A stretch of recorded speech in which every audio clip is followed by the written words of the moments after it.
If you would like to get your song reviewed, dear listener, there's the Filthy Capitalist option. As Sori says, 125 gets you straight to the head of the line. You don't have to be a part of the alliance. You don't have to be part of the group. Wait a minute. And the biggest thing is you don't have to wait. You hop, skip, and jump right in front of everybody. 125 gets you there. You do that 3 times and then get mashed down to the $75 rate for perpetuity. Yes! Also, there is a band review option.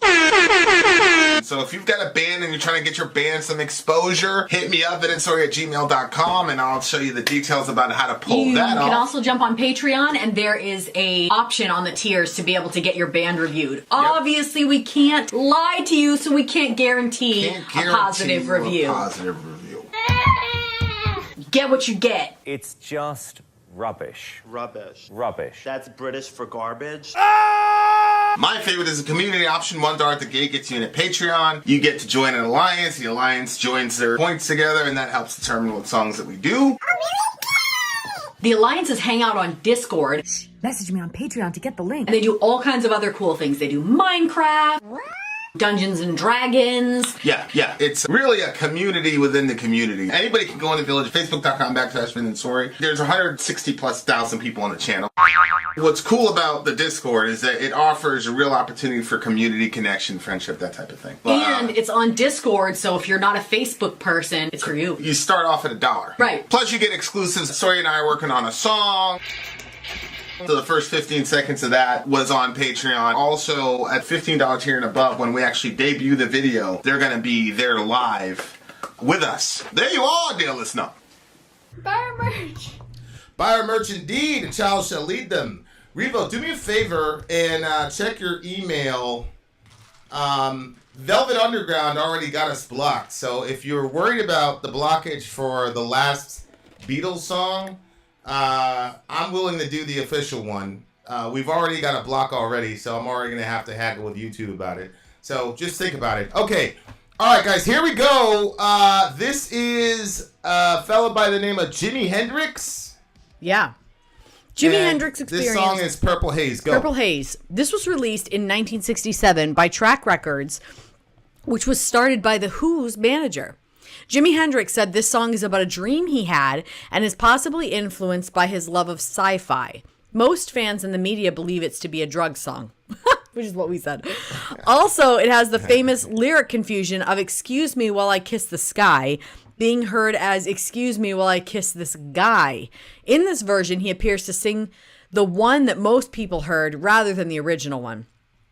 Unrelated, but a funny story, is that the FBI once spent 2 years investigating an early 60s song called Louie Louie, which sounds like gibberish to the normal person.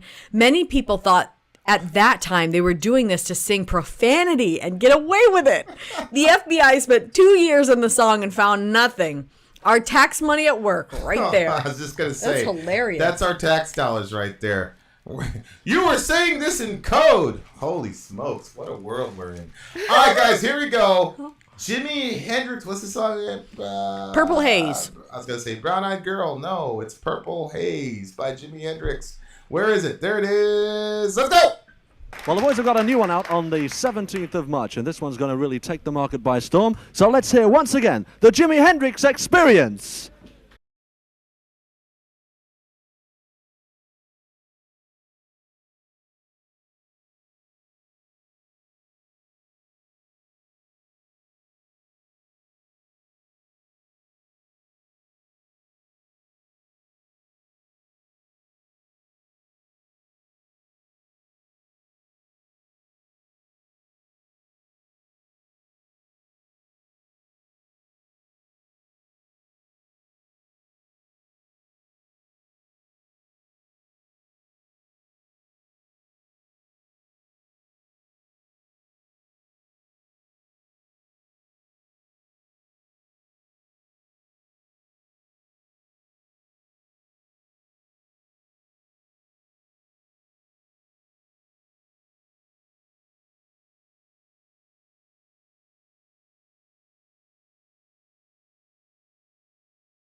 is, ladies and gentlemen, the Jimi Hendrix Experience in a sensational psychedelic number entitled Purple Haze. That's released on the 17th of March.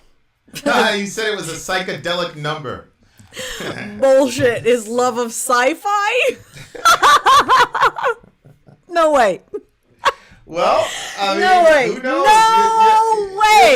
You never know. You never know. You literally cannot convince me. That this wasn't about drugs? You think it's about drugs? Yeah, there's no way it's not about drugs. I don't believe it. But I have been known to be critical and come to my own conclusions. This is probably because he's black, you racist. First of all, so Vinny has a shirt of Jimi Hendrix, and it's super cool. It looks awesome on him. Every time he wears that, I love it. But I always forget who's on the shirt. And when I ask him, he's always offended that I'm asking for the millionth time. Wow, it's Jimi Hendrix! But Jimi Hendrix sounds so white to me. What? Honestly, Jimi Hendrix. Jimmy? The name Jimmy? The name? Yeah. Oh, so if it was like Jamal Hendrix, it would work for you? Yeah, then I would remember it more. But when I think Jimi Hendrix, Led Zeppelin, they all go in that bin over there. So every single time he wears a shirt, I can never remember. So as soon as the guy comes on the screen, I'm like, that's Jimi Hendrix. That's his shirt. So now I finally have like seen the music. Now I'll recognize your shirt. But this is not about his love of sci-fi. I don't believe it. Well, it could be about his love for sci-fi. Dave, stop it. Listen. Stop it. Purple haze all in my brain. Lately Listen. things don't seem the same. What? Listen, if you're reading a bunch of Bible and you get high and you're hallucinating, then you're going to hallucinate Bible shit.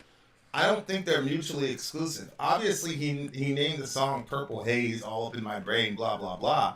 But when he's high, what's going to be popping into his head? Whatever he fills his mind with. So how is that different from people saying his love of sci-fi? Because he doesn't talk about what's happening, what he's thinking about when he's in that state. He says, purple haze all around. Don't know if I'm coming up or down. Am I happy or in misery? Whatever it is, this girl's put a spell on me. Help me, help me. Ah, no. I think he's totally high. Then he says, don't know if it's day or night. You got me blowing my mind. Is it tomorrow or just the end of time? No, help me. Yes, purple haze, help me. This is, you can't convince me. You can't convince me this is not about drugs. I don't understand what you're saying. Whether or not he's thinking about sci-fi, he's not singing about sci-fi. He's singing about purple haze. I got an ice maker, you guys, and I'm eating so much ice. Okay. Go ahead. You disagree? I'm just saying. Well, tell me in here where we're talking about sci-fi. I don't know what I don't know what you're disagreeing on. Okay. I don't understand what you're saying. What's verse 1 about? The person said that when he got high, that he was talking about the sci-fi stuff because he was in the sci-fi. Where in the song do you see anything that tells you we're talking about sci-fi? He's talking about the end of the world. You think that people, when they get high, think the world's going to end? I mean, don't people get paranoid? Have you ever heard that? Have you heard anybody say the world's going to end because they smoked some weed? Weed? We're talking about weed? Well, I'm just saying, like, do you think that that's not? Have you heard that? Look at you. You look hostile. Have you heard that from people? That the world's gonna... Yeah, I've seen... I've seen you're it... hostile, so I'm just trying to appease you because you've been snapping at everybody. So what are you talking about? Well, I mean... Now you're getting on my nerves. See? there it is. I just think that this is very funny that... Okay, I just think it's funny because I don't think this is about sci-fi. But you tell me all the parts that are about sci-fi. Okay. What did you think of the instrumentation? Oh, I like the instrumentation. I didn't think it was... I didn't think it was as advanced as some of the other ones that we've heard. But what year exactly was this one? 67. 67. These are all 67 so far. But I kind of feel like that when... I don't know enough about this time period, but some of the songs, especially when they kind of like get into the more of like the drug experience, they sound like they're just like probably like if you were on something when you were listening to it, it would give you a fuller experience. Like sometimes I wonder if it's like, you know, when you go into a 3D movie, if you don't have the goggles. I was just listening to some sports singer talking about Patrick Mahomes, and they were saying that it wasn't Patrick Mahomes. Yeah, Amy, that's what I'm saying. It was actually Kyrie Irving, and they were talking about how when you're really, really good, like a person has truly mastered whatever craft they're looking for when they can do it and it looks easy. There's a lot of times, like, you watch football on TV and you see somebody make a throw, you're like, oh, that's so easy. Yeah. The way that he was just he was just very casual, and he's written like this cult classic song, and he's just like very casually playing. And when you look at it, you're like, oh, I could do that.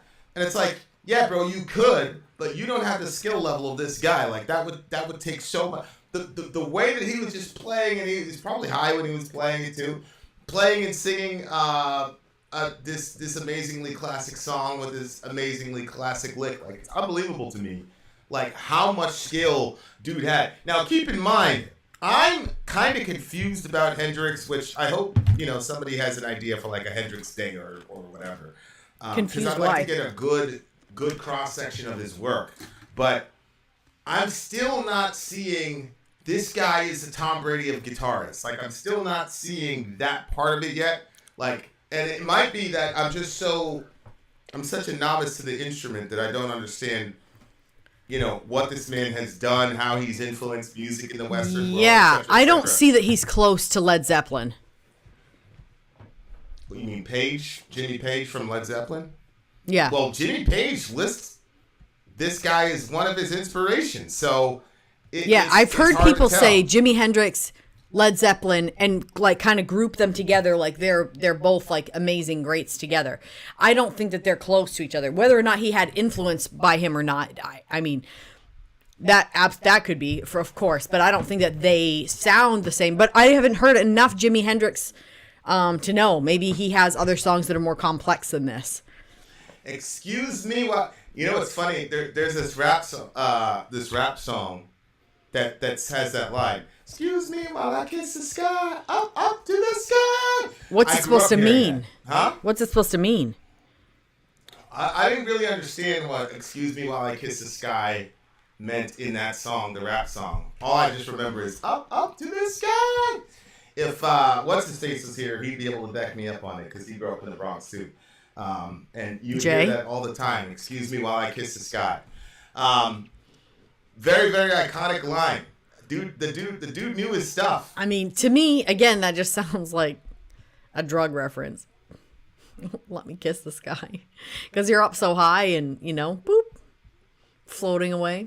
Happy with everything. A big part of Jimmy's contributions is the incorporation of blues-style guitar into psychedelic sounds and blending it all with rock and roll. Okay. I can see that. I can see like here's a sports analogy, like a Steph Curry who completely changed the way basketball is played because he was just so good at a particular aspect of the game that the entire game had to kind of evolve around him. Maybe it's one of those things where Jimmy was just so groundbreaking, everybody had to kind of evolve around him.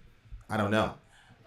When McCartney was teaching Keith Richards to play guitar licks for Day Tripper, it took him a month to learn. Then Hendrix listened one time and played it in the same night. Holy shit. Whoa. Okay, that's crazy. Holy smokes. That's something right there. Yeah, that's yeah, I mean, he's obviously a savant, obviously. Really, really good song. What do we give it? What am I going to give it? I'm surprised that was played on national. Well, 1967. Things had evolved by that time. Very fascinating. Very, very fascinating. What are you giving it? I mean, I don't know what year the FBI was doing their 2-year investigation off of something that was like possibly cursing in there. That to me is crazy compared to a song that seems like it's obviously singing about drugs that they were making illegal. I don't know. That's just weird to me. Yeah. I don't understand that 2-year investigation thing. I feel like that's so strange. It's very weird, and I don't know. It sounds cultish. It's like the last gasp of like trying to maintain like the old America. Well, that's a lot of just not gonna work. Taxpayer money. It's just not gonna work. I think I'm going to give this one a 9. This one gets a solid 8.75 for me. I almost gave it an 8.7. I'm waiting on the breakout Jimmy song that like blows me away. Speaking of which, we shall return, dear listener. We are back on the way with another song. I think Van Morrison, Brown Eyed Girl is up next. Is that what it? Okay. Brown Eyed Girl by Van Morrison next. Vin out. Sori out. Go.